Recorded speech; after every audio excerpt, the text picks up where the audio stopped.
نبی پاک صلی اللہ علیہ وسلم کی حدیث ہے مسلم میں طبرانی میں، حضور نے فرمایا آؤ میں تمہیں پچھلے زمانے کے ایک ایماندار نوخیز ولی اللہ کی بات سناؤں۔ پچھلے زمانے حضور نے فرمایا پچھلے زمانے میں ایک بادشاہ جادو کے زور پہ حکومت کرتا تھا۔ جب وہ ایک جادوگر اس نے رکھا ہوا تھا تو جادوگر اس کو جادو بتاتا، وہ جادو کے زور پر حکومت کرتا۔ جادوگر بوڑھا ہو گیا تو کہنے لگا بادشاہ کوئی نوجوان میرے پاس بھیج دے، اب میں بوڑھا ہو گیا ہوں، میرا پتہ کوئی نہیں کب مر جاؤں۔ ایک نوجوان کی ڈیوٹی لگائی، بڑا زیرک سمجھدار، اپنے رعایا میں سے چن کے جو ذہین فطرت مزاج بچہ تھا وہ اس نے لگایا۔ اللہ کے محبوب علیہ الصلوۃ والسلام فرماتے ہیں بچہ جادو سیکھنے لگا، وقت گزرنے لگا۔ بچہ جب جادو سیکھنے جاتا تو رستے میں ایک راہب بھی تھا جو انجیل جانتا تھا، وہ اللہ اللہ سکھاتا، لوگوں کو حضرت عیسیٰ علیہ السلام کی تعلیمات سے آگاہ کرتا۔ اس نے دیکھا کہ یہاں بھی لوگ اکٹھے ہیں تو وہ بچہ اس راہب کے پاس بھی اٹھنے بیٹھنے لگا۔ اب جب اس کے ساتھ اس کی گفتگو بڑھنے لگی تو اس کو باتوں میں لذت آنے لگی۔ اس نے راہب نے پوچھا کہ تو کون ہے اور کس طرح سے آیا ہے، کیا تیرا معاملہ ہے؟ اس نے کہا جی میں جادو سیکھنے جاتا ہوں، آپ کی باتیں مجھے بڑی اچھی لگتی ہیں۔ اس نے کہا دین سیکھ، جادو سیکھنے والے کافر ہو جاتے ہیں، قرآن و حدیث سیکھنے والوں کو اللہ کامل ایمان عطا فرماتا ہے۔ فرمایا یہ سیکھ۔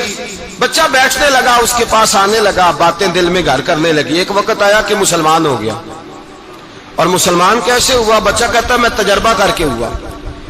اب میں تھوڑا سا وقت جادوگر کے پاس بھی جاتا اور باقی سارا وقت وہاں بیٹھتا۔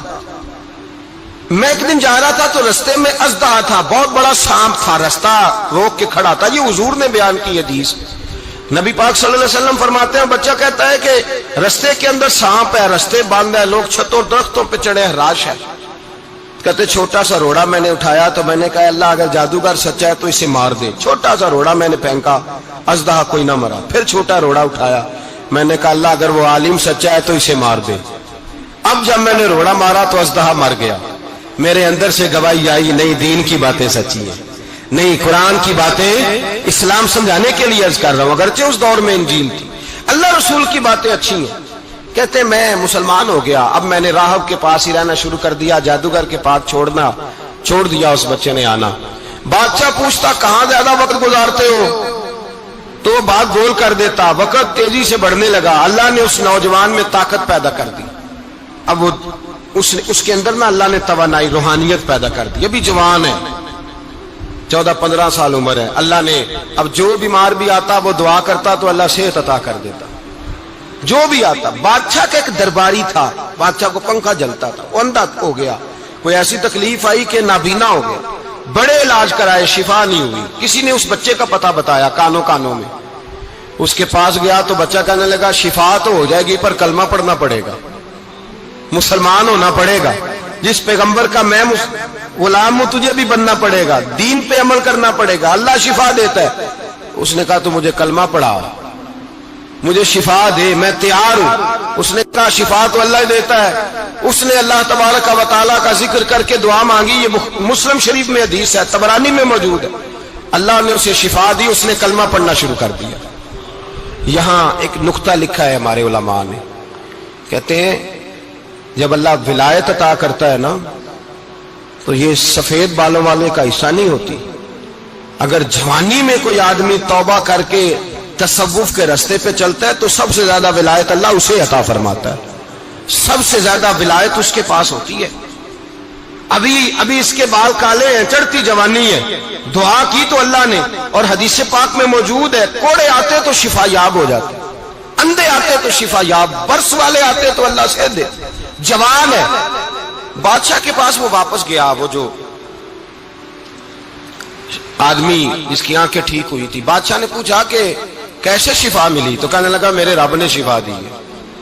بادشاہ سجدے کراتا تھا، اپنے آپ کو منواتا تھا، معاذ اللہ، کہنے لگا میرے علاوہ کون رب ہے؟ اس نے کہا وہی رب ہے جس نے تجھے پیدا کیا ہے، اور وہی رب ہے جس نے مجھے اندھے کو آنکھیں دی ہیں، وہی ہے میرا مالک۔ کہا اچھا تو مجھے نہیں مانتا؟ کہا نہیں میں اپنے رب کو مانتا ہوں۔ بادشاہ نے اسے سزا دی، ستایا، اس نے بچے کا پتہ بتایا، پھر بچے کو بلا کے ستایا تو اس راہب کا پتہ بتایا، راہب بھی قتل ہو گیا، نابینا بھی قتل ہو گیا۔ بادشاہ نے کہا سپاہیوں سے اس بچے کو لے جاؤ اور پہاڑ کی چوٹی پہ جا کے نیچے پھینکو تاکہ مر جائے۔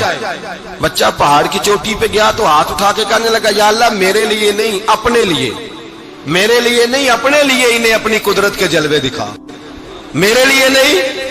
اللہ کے بندے اپنی جان بچانے کی دعائیں نہیں مانگتے، اپنے لیے انہیں اپنی قدرت کے جلوے دکھا۔ یہ دعا مانگی، جتنے لوگ ساتھ آئے تھے وہ سارے زمین پہ گرے اور سب مر گئے، پہاڑ سے گر کے مر گئے۔ بچہ واپس سیدھا بادشاہ کے پاس کہنے لگا لو بھائی میرے رب نے مجھے بچا لیا ہے۔ جوان کا ایمان دیکھو، میرے رب نے مجھے، بولو میرے اللہ نے مجھے ایمان کی گواہی دے رہا ہے، میں بچ گیا ہوں، تو جھوٹا ہے میرا رب سچا ہے۔ اس نے کہا لے جاؤ اس کو دریا میں، کشتی میں بٹھاؤ، بیچ دریا کے جا کے دھکا دے دو۔ بیٹھے کشتی میں، دریا کے بیچ گئے، اور جب جا کے وہاں اس کو دھکا دینے لگے تو اس نے کہا اللہ میرے لیے نہیں اپنے لیے انہیں اپنی قدرت کے جلوے دکھا۔ بس ایک طوفان سا آیا، جتنے سپاہی ساتھ آئے تھے ڈوب کے مر گئے۔ وہ بچہ اٹھا اور سیدھا پھر بادشاہ کے پاس، اسی کے پاس کہنے لگا لو بھائی میرے رب نے مجھے بچا لیا ہے، تیرے پاس آیا ہوں۔ وہ کہنے لگا تو کیا مصیبت میرے گلے پڑ گئی ہے، کیسے جان چھوٹے گی؟ تو بچہ کہنے لگا اگر تو مجھے باندھے درخت کے ساتھ اور سارے ملک کو بلائے، لوگوں کو اکٹھا کرے، پھر تو مجھے تیر مارنا، میں تجھے بتاؤں گا کیسے مارنا ہے، میں مر جاؤں گا۔ اللہ کا بندہ نوجوان ایمان دیکھو، مرنے کے طریقے بتا رہا ہے، میں تجھے بتاؤں گا میں کیسے مروں گا۔ یہ بات کہی، بادشاہ نے سارا مجمع جمع کیا، ملک سارا باہر آ گیا، درخت کے ساتھ باندھ دیا۔ کہنے لگا بھائی لوگوں یہ مجھے مارنا چاہتا تھا، مار نہیں سکا، اب میں اسے بتانے لگا ہوں کہ میں کیسے مروں گا۔ اسے کہو جب تیر مارے تو ساتھ میرے رب کا نام بھی لے، میں اپنے رب کے نام پہ جان دوں گا، ایمان کی پختگی میں اللہ کے نام پر جان دوں گا۔ اسے کہو رب کے نام پہ مارے، مر جاؤں گا۔ بادشاہ نے اللہ کہہ کے تیر مارا، پیشانی میں لگا، بچے کی روح پرواز کر گئی، جتنا مجمع کھڑا تھا سارا کلمہ پڑھ کے مسلمان ہو گیا، سارے مسلمان ہو گئے سارے۔ میرے رسول پاک سید عالم صلی اللہ علیہ وسلم نے نوجوانوں کو بتایا جب تمہارے اندر ایمان کی قوت آئے گی تو اللہ تمہاری مدد کرے گا۔ فرمایا وہ نوخیز ولی تھا، ابھی جوان رانا تھا، ابھی اس کی پیشانی پر جوانی کے آثار تھے، لیکن اس نے اللہ کو راضی کیا، رب کریم کو راضی۔ ولایت کا مطلب بڑھاپا نہیں، ولایت کا مطلب وہ نہیں کہ جب بڑا لمبا وقت گزر جائے تو پھر آدمی آئے کہ نہیں اب کیا کرنا ہے، اب مسجد ہی ہے، اب تو اس کے علاوہ گزارا ہی کوئی نہیں۔ تو اس وقت کا آنا اللہ کی بارگاہ میں قبول تو ہے، لیکن شاباشی اسی کو ملتی ہے جو جوانی کا وقت آئے، جو عین اس وقت آئے جو وقت میرے رسول پاک علیہ السلام کے غلام عبداللہ ابن عمر، حضرت عبداللہ ابن عمر رضی اللہ تعالیٰ عنہ فرماتے ہیں کہ میں نکلا، مجھے سفر کے لیے جانا تھا، تو تھوڑی سی کھجوریں، تھوڑا سا سرکہ، ایک شہد کی بوتل، چیزیں میں نے سفر کے لیے ساتھ رکھ لی۔ میں جب مدینے سے باہر صحرا میں نکلا نا تو رمضان نہیں تھا، غیر رمضان تھا۔ میں نے ایک نوجوان کو دیکھا بکریاں چرا رہا ہے، بکریاں چرا رہا ہے، اے جوان۔ آپ فرماتے ہیں اس کا چہرہ بڑا نورانیت والا، گرد پڑی ہوئی پر بڑا حسین۔ فرماتے ہیں میں نے اس کو کہا کہ آ جاؤ کھانا کھا لو، روزے بھی نہیں تھے۔ کہنے لگا نہیں میں نے روزہ رکھا ہوا ہے۔ فرماتے ہیں میں نے کہا پتہ کروں کہ نیرا نیک ہی ہے کہ پرہیزگار بھی ہے؟ نیک وہ ہوتا ہے جو نماز پڑھے روزہ رکھے، پرہیزگار وہ ہوتا ہے جو گناہ سے بچے، وہ پرہیزگار ہوتا ہے۔ کہا پتہ کروں پرہیزگار بھی ہے کہ نہیں؟ کہتے میں قریب گیا تو میں نے جا کے اس کو کہا بھائی تیری بکریاں بڑی پیاری ہیں، میرا دل کرتا ہے ایک بکری مجھے دے دو۔ کہتے وہ جوان، غربت بھی، پریشانی بھی، پر دامان توکل کی یہ خوبی ہے کہ اس پر پابند لگے ہوتے ہیں، دھبے نہیں ہوتے، غربت ہے۔ کہا جناب ایک بکری دے دو۔ آنے لگا جناب بکریاں میری نہیں، بکریوں کا مالک کوئی اور ہے۔ کہتے میں نے آزمانے کے لیے کہا کہ بکریوں کے مالک کو کہنا ایک بکری بھیڑیا لے گیا ہے، کہہ دینا بھیڑیا لے گیا ہے۔ تو کہتے اس نے میری طرف دیکھا، گرد سے اس کے بال لٹے ہوئے، آنکھوں میں روشنی، چہرے پہ اطمینان، لب و لہجے میں ایمان کی طاقت، نوجوان۔ کہنے لگا حضور بکریوں کے مالک کو تو کہہ دوں گا بھیڑیا لے گیا ہے، جب عرش کا مالک پوچھے گا تو کیا جواب دوں گا؟ اللہ کو کیا جواب دوں گا؟ کہتے ہیں میں کانپنے لگا، اس کی بات سن کے واپس آیا، جو کام نکلا تھا وہ چھوڑا، واپس لوٹ آیا۔ میں نے پتہ کیا کس کا غلام ہے، پتہ چلا فلاں آدمی کا ہے۔ کہتے میں نے پہلے غلام خریدا، پھر پتہ کیا تیرے پاس بکریاں کتنی ہیں؟ اس نے کہا 400۔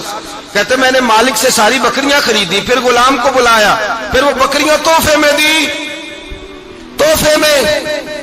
کہنے لگا حضور یہ سارا کچھ مجھے کیسے ملا؟ میں نے کہا تیرا ایمان بڑا پختہ تھا تو میرے رب نے تجھے انعام عطا فرمایا ہے۔